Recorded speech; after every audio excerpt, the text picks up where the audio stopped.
I never thought I would get married like this. No proposal, no ring, no fairy lights or nervous smiles.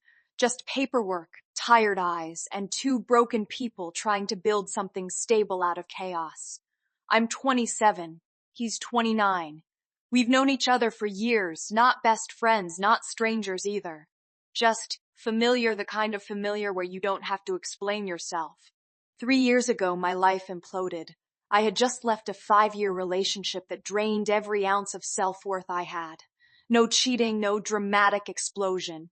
Just years of emotional neglect that slowly convinced me I was hard to love. Around the same time, my father had a stroke. I moved back home to help my mother. My savings disappeared into hospital bills. I stopped thinking about love. That's when Daniel stepped in. Daniel had always been the steady one in our friend group. Quiet, reliable. The kind of man who showed up without being asked. He wasn't flashy. He wasn't loud. He just existed in a solid way. He had his own mess too. His younger sister had died 2 years earlier in a car accident in Chicago. After that, he became the emotional pillar of his family. He never talked about it much. But grief clung to him like a shadow. We started spending more time together because it was easier than being alone. Then the practical conversations began. My father's medical insurance was expiring. Daniel's job offered incredible spousal coverage. He also needed a stable home address for a promotion opportunity. It started as a joke. Want to get married for tax benefits. I laughed one night while we were eating takeout. He didn't laugh, he just looked at me and said, "If it helps you, I would." 3 weeks later, we were at the courthouse. No vows, no romance, just signatures. We told everyone it was practical, logical, temporary if needed. And for the first few months, it was exactly that. We lived like respectful roommates, separate finances, separate routines, polite distance. We didn't even touch. But something started shifting in small, almost invisible ways. It began with coffee. Every morning at 6:45 without fail, there would be a cup on the kitchen counter exactly the way I like it. 2 sugars, a little too much milk. I asked him once if he wanted me to start making his too. He shrugged. I wake up first anyway. It was small, harmless. Then came the nights. My dad's condition worsened. I would sit at the kitchen table after visiting hours, exhausted and scared.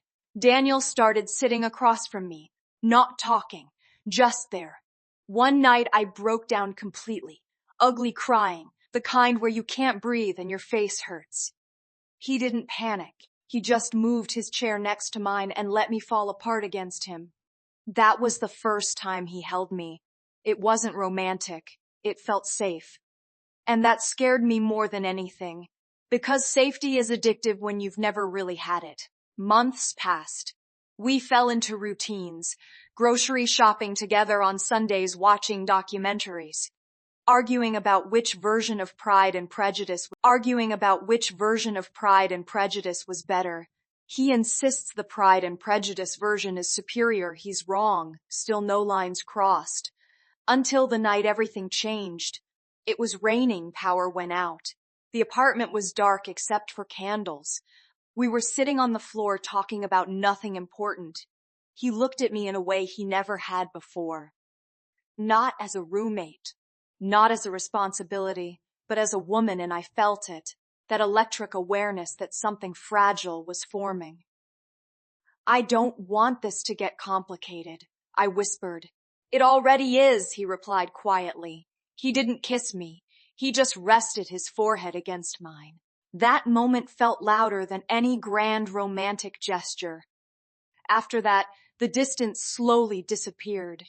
We started sleeping in the same bed, for convenience at first, then because neither of us slept well apart.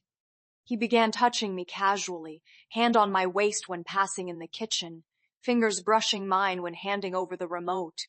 It rewired something in my brain. I started waiting for his footsteps in the hallway. I memorized the way his laugh softened when he was tired. I hated how much it mattered, because this wasn't supposed to be real. Then came the twist I never expected. I found out he had turned down a job offer in Seattle, a huge promotion, life-changing salary. I only found out because his friend mentioned it at dinner. When I confronted him later, he shrugged like it was nothing.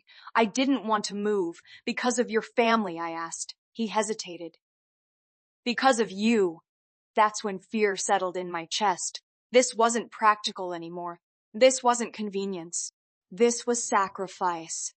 And sacrifice means feelings. I panicked. For days, I pulled back short answers, avoiding eye contact. Finally, he cornered me gently in the kitchen. Did I do something wrong? No, I said too quickly. You're running, he replied calmly. I broke. I don't know how to do this, I admitted. I don't know how to trust something good. What if I fall in love with you and you realize this was a mistake? He looked genuinely confused. Do you really think I'd risk my career for something temporary? That's when he told me the truth. He had been in love with me long before the courthouse, long before the paperwork. He thought marrying me was his one chance to finally stop pretending he didn't care. And suddenly everything made sense. The coffee, the patience, the way he always noticed when I was overwhelmed before I even said anything. I wasn't a responsibility. I was a choice. And that terrified me. Because loving him meant I could lose him. 2 weeks later, my father passed away. It was the worst night of my life. Daniel didn't leave my side once. At the funeral, when I felt like I might collapse, his hand tightened around mine, and I realized something painfully clear.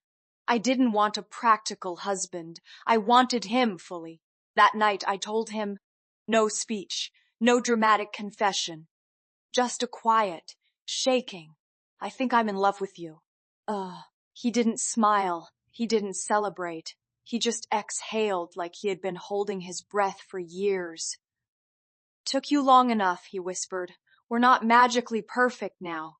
We argue we're still figuring out where convenience ends and commitment begins. But we started couples therapy not because we're broken, but because we want to build something intentionally.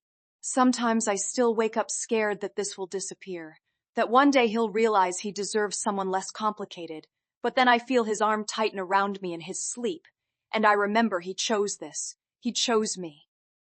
And maybe, for the first time in my life, I'm choosing love instead of survival.